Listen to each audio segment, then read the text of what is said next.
Bonjour à toutes et à tous. Donc, je commence par me présenter. Pascal Forcioli, je suis directeur général de l'établissement public de santé mentale de Vendée, centre hospitalier Georges Mazurel.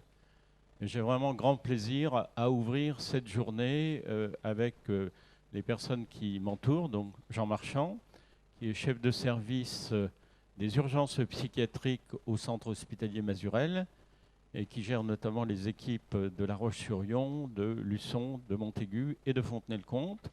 Docteur Sylvie Collier, que j'ai plaisir aussi à accueillir, qui représente l'Agence régionale de santé des Pays de la Loire et la délégation territoriale de Vendée. Et puis le docteur David Braille, qui est médecin psychiatre, chef du service du département d'information médicale du centre hospitalier Mazurel.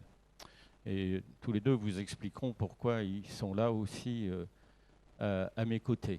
Alors je veux signaler aussi que cette journée est intégralement retransmise avec un certain nombre de participants en mode donc webinaire, notamment du Québec. Je salue nos amis du Québec. Je ne sais pas s'ils sont déjà connectés, parce que quand même le Québec c'est 6 heures de moins que nous. Donc là il est 9h30. Et donc 3h30 au Québec, ils vont peut-être se joindre dans la journée, je ne sais pas, mais en tout cas, je veux saluer leur présence. Et puis, on aura aussi, au cours du programme, vous avez vu, un intervenant en visioconférence, donc, où je crois que c'est un interview peut-être que vous avez fait, en tout cas avec un médecin de l'université d'Amsterdam, donc aux Pays-Bas, ce qui donne une dimension internationale à cet événement. Et c'est la première fois que dans le cadre des rencontres de Mazurel, dont François-Xavier Corbin, un de mes collaborateurs chargé de la communication, entre autres choses, est l'organisateur, donc c'est la première fois que nous avons une dimension internationale dans nos rencontres de Mazurel. Et ce qui vous réunit ce matin, et ce qui amène aussi la présence d'un certain nombre d'intervenants, dont Anne Sauvaget, donc professeure des universités, praticiens hospitaliers, psychiatres au centre hospitalier régional et universitaire de Nantes, et puis également Madame Génin, Christine, donc Gétin,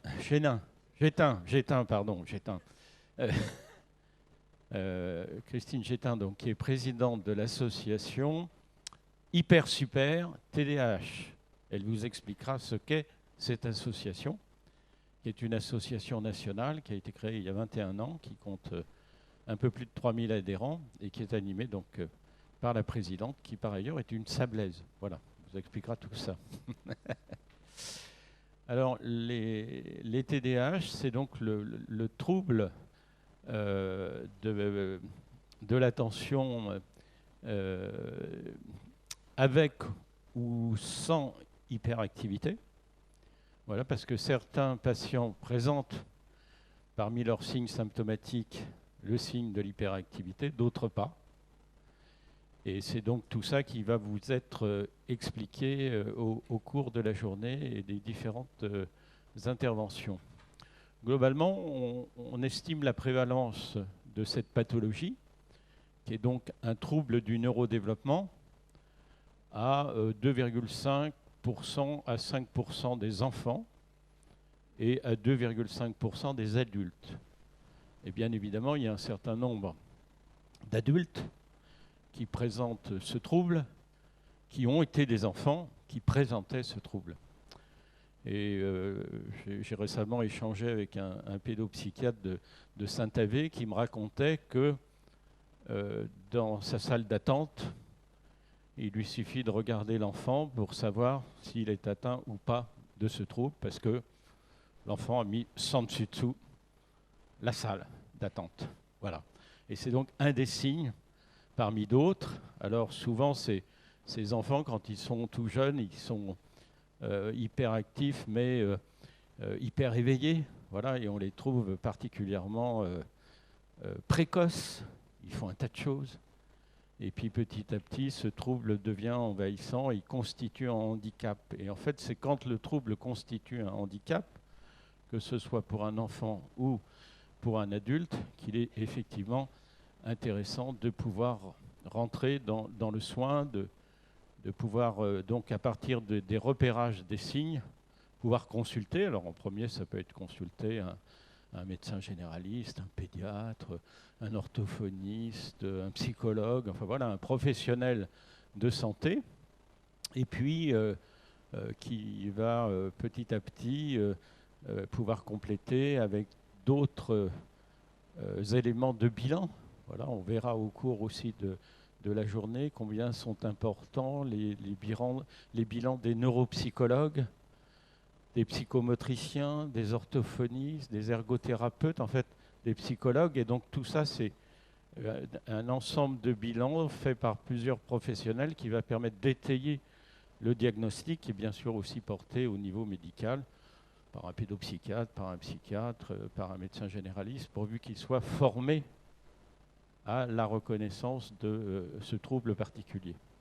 Qui se soigne, donc c'est une maladie qui se soigne, qui se traite bien, pour autant que le patient ait été bien diagnostiqué, qu'il soit bien pris en charge, qu'il observe son traitement. Un des traitements majeurs qui est bien connu maintenant, c'est la Ritaline et puis d'autres formes de cette molécule. Voilà, je ne suis pas là pour faire la publicité des médicaments, mais ils sont génériqués pour deux d'entre eux, pour deux médicaments majeurs, donc ça c'est important aussi à savoir. Et puis ces médicaments, ils présentent l'avantage aussi d'être immédiatement efficaces, ce qui n'est pas le cas de la pharmacopée qu'utilisent les psychiatres habituellement, qui ont plutôt des effets lents, je crois. Hein. Voilà, une partie d'entre eux en tout cas. Et donc la réactivité du patient au traitement par le médicament est aussi un signe de confirmation du diagnostic. Bien sûr, derrière, il faut qu'il s'engage dans une observance à relativement long terme. Enfin, vous allez expliquer tout ça beaucoup mieux que moi. Et donc, je suis impatient d'en savoir plus sur ce trouble qui vous réunit. Alors là, vous êtes très nombreux, de différentes professions, ce qui montre aussi l'intérêt de ce sujet. Vous pouvez être des professionnels de santé, des professionnels de l'éducation nationale, des représentants aussi des usagers, voilà, des familles qui sont confrontées dans leur entourage à ce trouble. Et l'importance de l'entourage est aussi capitale. Je pense que vous y reviendrez aussi, puisque l'entourage est associé au traitement. Voilà. Eh bien, je vous souhaite une très bonne journée autour de cette thématique et je suis vraiment très heureux de votre présence et je vous en remercie sincèrement.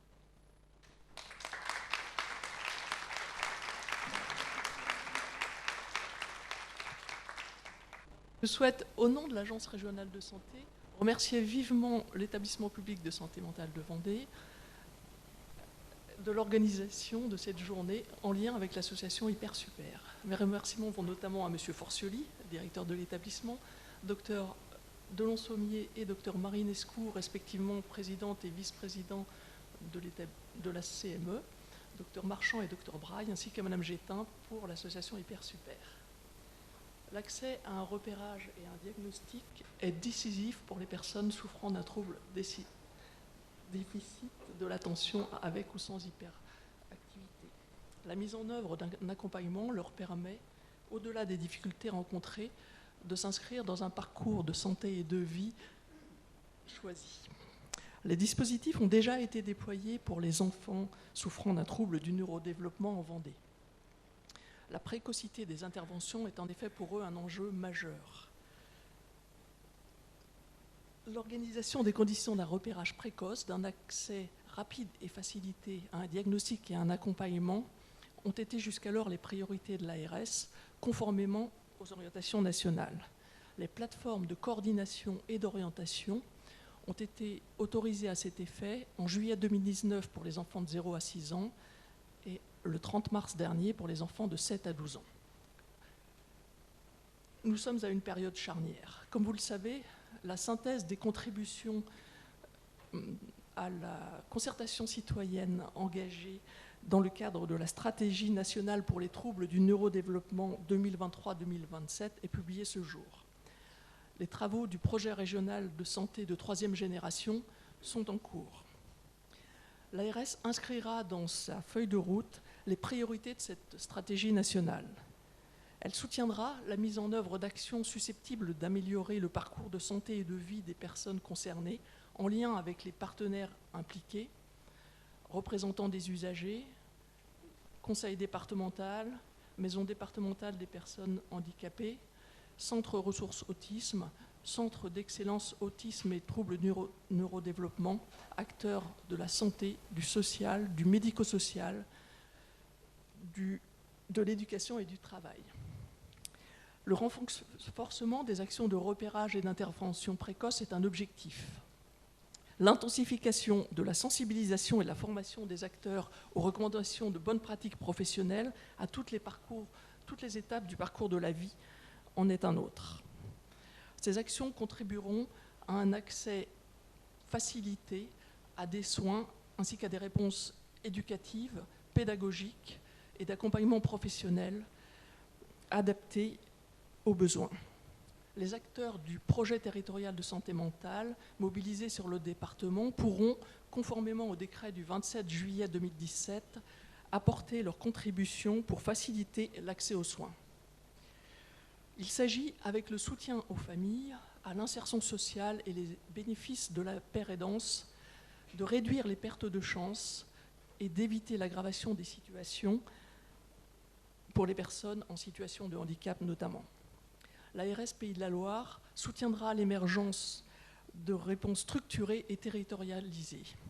Elle sera à l'écoute de projets innovants et attentive au regard des usagers, comme elle l'a été dans le soutien à l'inclusion sociale des enfants en situation de handicap. L'impulsion de l'ouverture d'unités d'enseignement en maternelle autisme, UEMA, il y en a 3 en Vendée, ainsi que de dispositifs d'autorégulation, il y en a également 3, en est une illustration. La transformation de l'offre médico-sociale en dispositif d'accompagnement médico-éducatif en est une autre. Elle se poursuivra, plus fluide, plus personnalisée et réactive quant à la réponse à apporter au projet des jeunes. Leur déploiement sera soutenu dans le prochain PRS. L'inclusion, comme vous le savez, est en effet une action qui nous concerne tous et dépasse les seuls enjeux de la santé. Votre large participation en témoigne et je vous en remercie.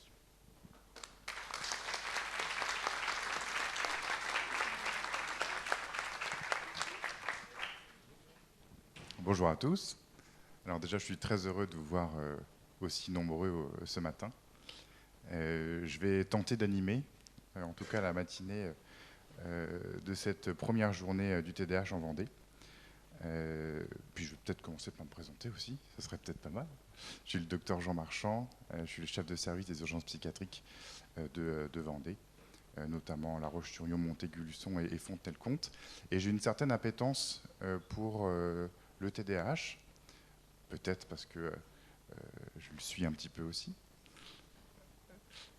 En tout cas, moi je sors de chez Madame Sauvaget, que vous aurez la chance d'entendre tout à l'heure, professeur Sauvaget qui travaille au CHU de Nantes, au service du CAPA, qui avait une filière de consultation TDAH qui m'intéressait beaucoup. Je me suis investi dedans et j'ai constaté à quel point la demande était énorme. Probablement quasiment 2 ans d'attente pour une première consultation au CHU de Nantes, avec des patients qui faisaient des centaines de kilomètres pour venir consulter. Le temps a passé, je suis venu en Vendée et j'ai rencontré le docteur Braille, qui lui aussi, je pense, a une certaine appétence pour le TDAH, et nous sommes dit, mince, qu'est-ce qui se passe en Vendée ? Il n'y a pas de filière spécifique, il n'y a pas de sensibilisation, ou en tout cas dans le milieu professionnel psychiatrique. Et donc nous nous sommes dit il y a quelques semaines, allons-y, il faut y aller, organisons cette journée, et voilà, en quelques semaines, ce fut possible, et donc je vous en remercie, et je remercie tous les acteurs qui ont pu contribuer à cette journée. Voilà. Tout simplement, je vais peut-être introduire Madame Christine Jetin pour son intervention. Je rappelle que c'est la présidente de l'association Hyper Super TDAH France, qui est une association reconnue d'utilité publique.